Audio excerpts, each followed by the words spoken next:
De când lumea și pământul sunt două vechi meserii, vânatul și pescuitul, păstrate din tați în fii. De când lumea și pământul sunt două vechi meserii, vânatul și pescuitul, păstrate din tați în fii.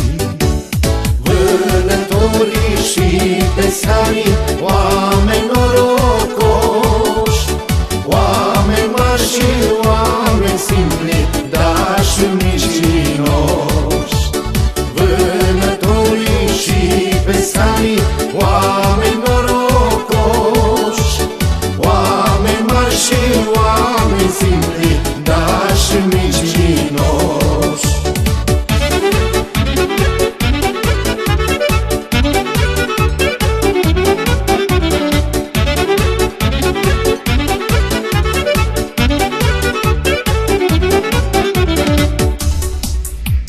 De la tata am învățat, măi, să vânez, să pescuiesc, dar tot el m-a învățat, măi, așa bine să mințesc. De la tata am învățat, măi, să vânez, să pescuiesc, dar tot el m-a învățat, măi, așa bine să mințesc, măi. Vânătorii și pescarii, oameni norocoși, oameni mari și oameni simpli, dar și mincinoși. Vânătorii și pescarii, oameni norocoși, oameni mari și oameni simpli, dar și mincinoși.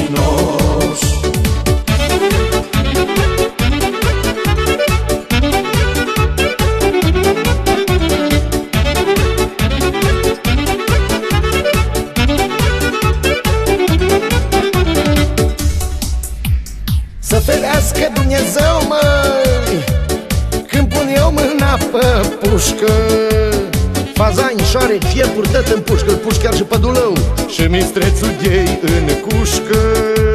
Să ferească Dumnezeu, măi, când pun eu mâna pe pușcă, fazani, iepuri, îl puș chiar și pădulău și mistrețul, dar mistrețul ghei în cușcă.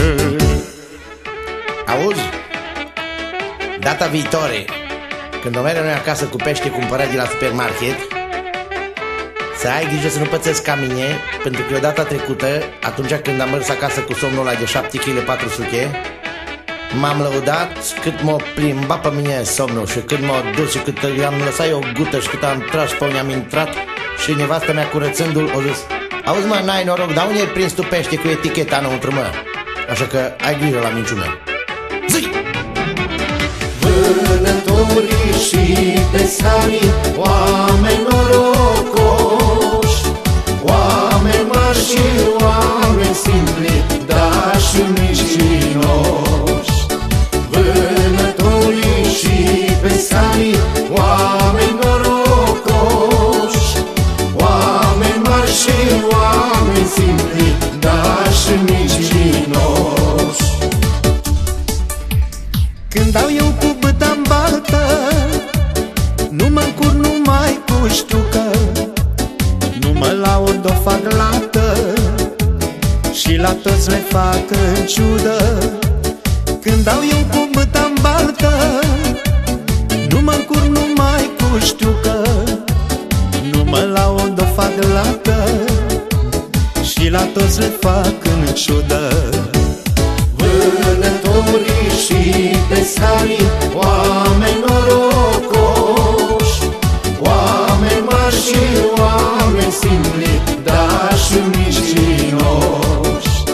Vânătorii și pescarii, oameni norocoși, oameni mari și oameni simpli, dar și mincinoși.